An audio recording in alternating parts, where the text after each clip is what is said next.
Hey everybody, Prepper Nurse 1 here. Today is Tuesday. It is March 7th, 2023. The well digging continues, as you see. I believe they are down to 280, I think is what he told me. 280 feet. So that's going to be an ongoing thing. They have a game plan. We were talking about it, so we'll see what happens with that. But anyway, it's more overcast today. Actually, I don't even know what the solar panels are doing. Let's take a walk in here. We'll take a look. Come on. We will take a look. Okay. All right. I'm going to turn this on for a second. But anyway. So what is that saying? 53.3, 53.4. So we will take a look at this real quick. And as soon as it tells me, I will let you know. But anyhow, so we do have a game plan with the... oh, it says charging. I don't know if you guys can see that or not. Under there. Charging, and it's at 90%. So that's actually really good. I'm not going to complain about that. Even with it being a little overcast.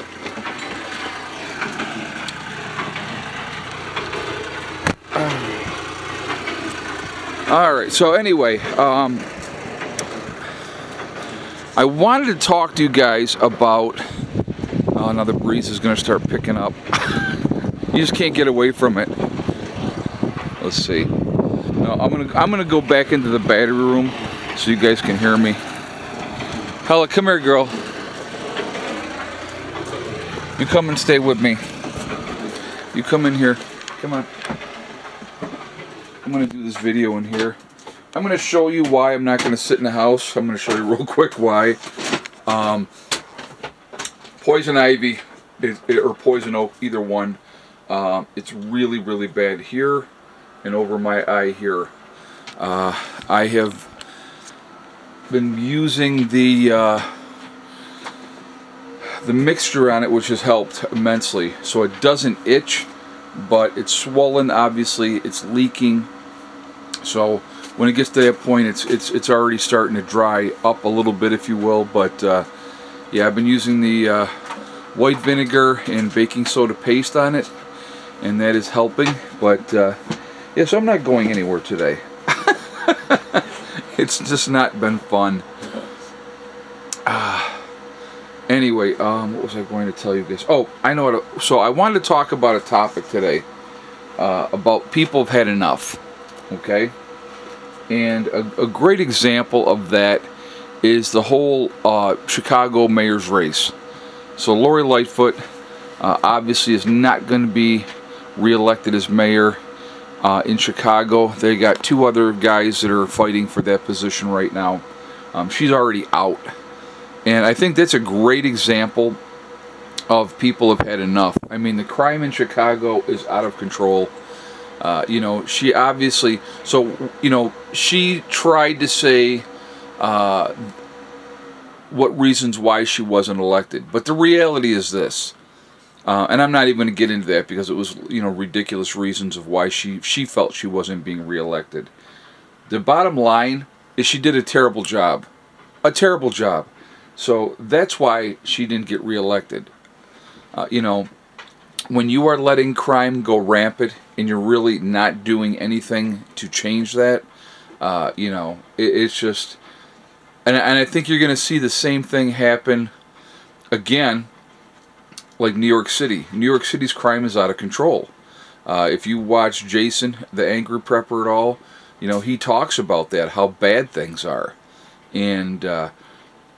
you know, people just have had enough. People have had enough. They're tired of these bleeding heart politicians.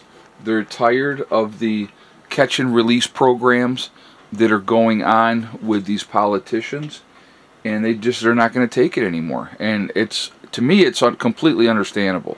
Completely understandable. I know. Relax. We're going to make a video. Yes, you're a good girl. You're a good girl. I know. I can't watch you and be in here at the same time, see, so that's why we're going to do it this way. We'll be done in a minute. Okay.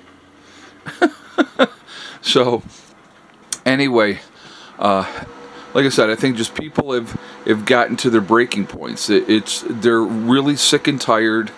I find I get tired of law-abiding citizens being punished for what criminals do.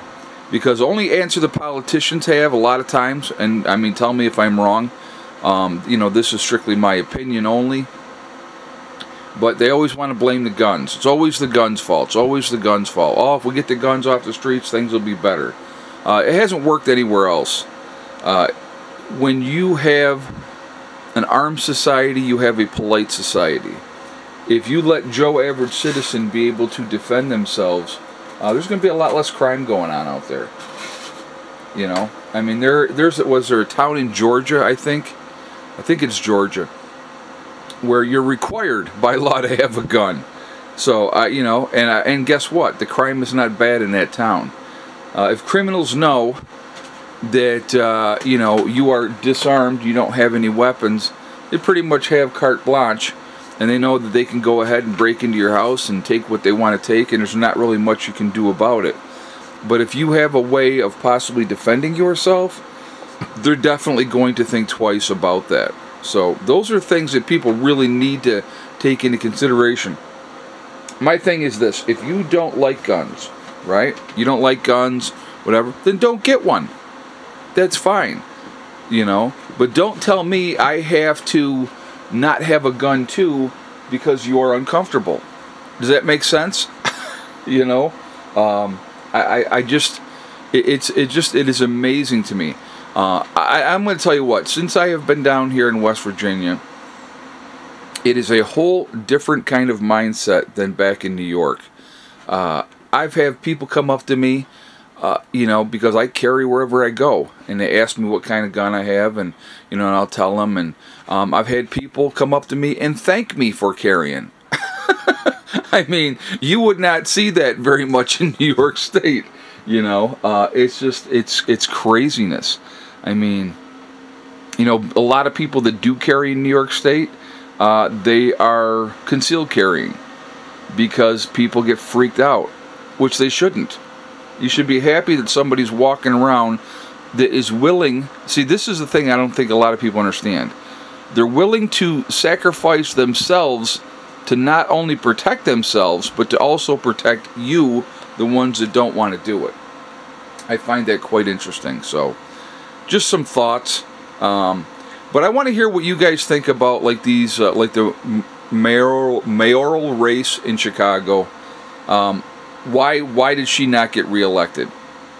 Like I said, I've said why I believe she didn't get reelected, and I think that there's more of them that are going to face that same consequence if they don't do something about the crime. Like I said, people are sick and tired of it. New York State has gotten so bad it is absolutely ridiculous. Absolutely ridiculous. So, anyway, guys, I want to hear your feedback on this, and I look forward to seeing that. Remember, we are truly all in this together. We are one race called the human race. As soon as we can figure that one out, we truly will be in much, much better shape. Also, remember to hug and kiss the ones that you love. Tell them every single day. Tomorrow is not guaranteed. We never know what's going to happen in life, so it's really, really important that we tell the people that we care about every day how we feel. Last but not least, STD, step, thing, and day. One step at a time, one thing at a time, and one day at a time. Whatever you're trying to do, whatever you're trying to accomplish, you can do it. The only person that's going to stop you from achieving your goals is you. That's it, nobody else. Stay positive, stay away from the negativity, and you're going to be just fine. Alright? I will talk to you later. Prepper Nurse 1, out for now.